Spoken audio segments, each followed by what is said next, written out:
स्थितियां यकीनन परेशान करने वाली हैं। तालिबान इसे अफगानिस्तान के लोगों की जीत का जश्न बता रहा है। वो अलग अलग जगहों पर फायरिंग करके इस जीत को सेलिब्रेट कर रहा है, लेकिन आम अफगानी है कहां? वो डरा हुआ है, सहमा हुआ है। ज्यादातर लोग या तो अपने मुल्क को छोड़कर जा चुके हैं या फिर अब उनका भविष्य क्या होगा, इसको लेकर लगातार वो सोच रहे हैं। और इसी सवाल के साथ सबसे पहले शाहीन मोहम्मदी में आपके पास आते हुए, चूंकि जो हेलीकॉप्टर वाली तस्वीरें सामने आई हैं उस पर आप अपनी बात रखना चाहती थी, आप बताइए। तालिबान तो कह रहा था कि वो बदल गया है, वो सबको साथ में लेकर चलेगा, वो बदले की कार्रवाई नहीं करेगा, लेकिन जिस तरह की तस्वीरें सामने आ रही हैं वो बहुत ज्यादा विचलित करती हैं। शाहीन, अस्सलाम वालेकुम, मैं हूँ शाहीन मोहम्मदी, अफगानिस्तान से हूँ। आज जो ये हेलीकॉप्टर के बारे में जो ये वीडियोस पूरा यूट्यूब में, चैनलों में और पूरा दुनिया में फैल चुके हैं, वो इसलिए कि यही पाकिस्तान अपना बदला लेते हैं। वो बदला कैसे लेते हैं? जैसे ओसामा बिन लादेन के साथ बुरा हो गया था, वो इसलिए ये लोग बदला लेते, जैसे फिल्मों में होते, जैसे एक सिनेरियो बनते हैं, फिर उसकी बाद उसको प्ले करते हैं। आप कह रहे हैं पाकिस्तान करे, लेकिन आप कह रहे हैं कि पाकिस्तान के इशारे पर सब हो रहा है, आप ये कहना चाह रही हैं? वो इसलिए कि जैसे ओसामा बिन लादेन को 19-20 साल पहले उसके साथ इसी तरह बर्ताव हो गया था। अब वो जैसे उसकी बाई नंगरहार तक पहुंच गए, अमीन उल हक अल अमीन पहुंच गए। वो आने से पहले जैसे हीरो बन के आते हैं, उनकी आने से पहले ये अपना बाई बदला लेके ये पहुंचने वाले हैं। तालिबान तो कह रहा था कि हम बदल गए हैं, बदले की कोई कार्रवाई नहीं होगी, सबको साथ में लेकर चलेंगे, महिलाओं की सुरक्षा करेंगे, आप उनके अधिकारों का हम ध्यान रखेंगे। आपको लग रहा है कि तालिबान बदला है? जरा भी अगर बदला है, पर न्यूज चैनल में लेडीज क्यों नहीं है? आजादी बयां क्यों नहीं है? लेडीज क्यों अपने दिल का बात नहीं कर सकते? लेडीज क्यों बाहर नहीं जा सकते? लेडीज का क्यों अपना दिल की बात नहीं बोल सकते?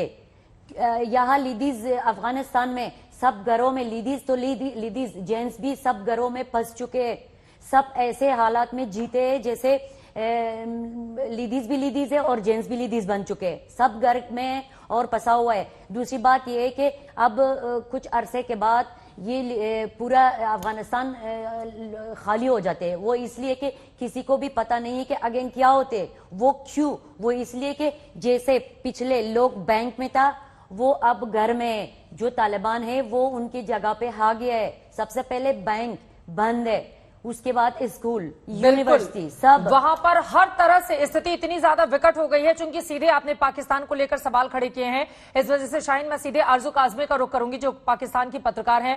आरजू, हम और आप तो इस वक्त खोलकर अपनी बातें कह सकते हैं अपने अपने मुल्क के जरिए, हमें वो स्वतंत्रता हासिल है, लेकिन शाहीन जैसी तमाम ऐसी महिलाएं हैं जो वहां पर पत्रकार थी, लेकिन अब उनके अधिकारों को छीन लिया गया है और जिस तरह की स्थिति वहां पर बनी हुई है वो सीधे पाकिस्तान को इसके लिए जिम्मेदार बता रही हैं।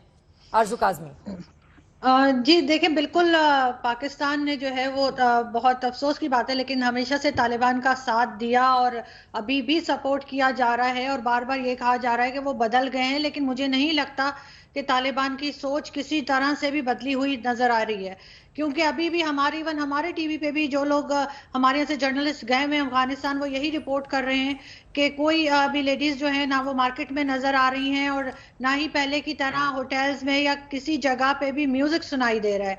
तो ये तो यही बात बता रहा है कि तालिबान जैसे पहले थे वैसे ही आज हैं। और इसी तरह शाहिद अफरीदी को तालिबान इतने पसंद क्यों आ रहे हैं मैडम? देखिए, यहाँ तो आपको 60% लोग ऐसे मिलेंगे जिन्हें तालिबान पसंद आ रहे हैं। यहाँ पे माइंडसेट ऐसा बन चुका है और अनफॉर्चुनेटली यहाँ पे बहुत बड़ी तादाद ऐसे लोगों की है जिनकी सोच तालिबानी है। और इसके लिए हम देख सकते हैं पिछले जितने इंसिडेंट पाकिस्तान में हुए हैं 2-3 वीक्स के अंदर, आप उसे चेक कर सकती हैं किस तरह से यहाँ पर लेडीज के साथ बिहेवियर किया जा रहा है। तो इस पे तो हैरान होने की कोई बात नहीं है पाकिस्तान के भीतर। आप खोलकर बताइए आरजू, क्योंकि ये बहुत ज्यादा जरूरी हो जाता है। पाकिस्तान की सीमा तो अफगानिस्तान से सटती है और वहां पर तालिबान का जिस तरह से खौफ है, तालिबानी प्रवक्ता ने तो पाकिस्तान को अपना दूसरा घर तक बता दिया। और आप ये कह रहे हैं कि दरअसल 60% से ज्यादा पाकिस्तानियों की सोच तालिबान जैसी है। बिल्कुल, देखिए ना आप अभी जो लाहौर इंसिडेंट हुआ था मीनारे पाकिस्तान पे, जिस तरह से वो टिकटॉकर लड़की थी उसको तंग किया गया और 400 आदमियों ने उसके ऊपर अटैक किया। उसके बाद एक दूसरी टिकटॉकर लड़की थी, उसको गोली मारी गई 2-3 दिन पहले। फिर उसके बाद यहाँ पर 1-2 मर्डर्स हुए हैं लड़कियों के, और नाम हमेशा उनको दिया जाता है कि वहां क्यों गई थी, क्या कर रही थी। और उसके बाद गवर्नमेंट ने बजाय इसके कि उन लोगों को बैन करते, उन लोगों के ऊपर सख्ती करते जिन्होंने इस तरह की हरकत की थी, ऊपर से टिकटॉक का लड़कियां या तो लड़कियां क्या अगर कोई आपको जानना और चाहती है आप बाद में, जैसी उनके तमाम ऊपर बैन लड़कियों को लगा अब दिया है। पाकिस्तान में डर लगने लगा है, क्योंकि आप लोग खुलकर अपनी बातें कहती हैं? क्या वहां पर डर का माहौल बना दिया गया है कि वहां पर भी महिलाओं की स्थिति तालिबानी राज जैसी हो जाएगी जैसा अफगानिस्तान में चल रहा है? देखिए, अभी डर का माहौल बना नहीं है, लेकिन शायद बनाने की कोशिश की जा रही है, क्योंकि जिस तरह के हमने लास्ट 2-3 वीक्स के अंदर देखा है कि कोई बाहर निकली हैं अगर लेडीज और उनको परेशान किया जा रहा है, चाहे वो रिक्शे में बैठी हो, चाहे वो पार्क में गई हो, तो शायद कोई इस तरह का क्रिएट किया जा रहा है। लेकिन हम लोग कोशिश कर रहे हैं कि इस चीज को रोका जाए।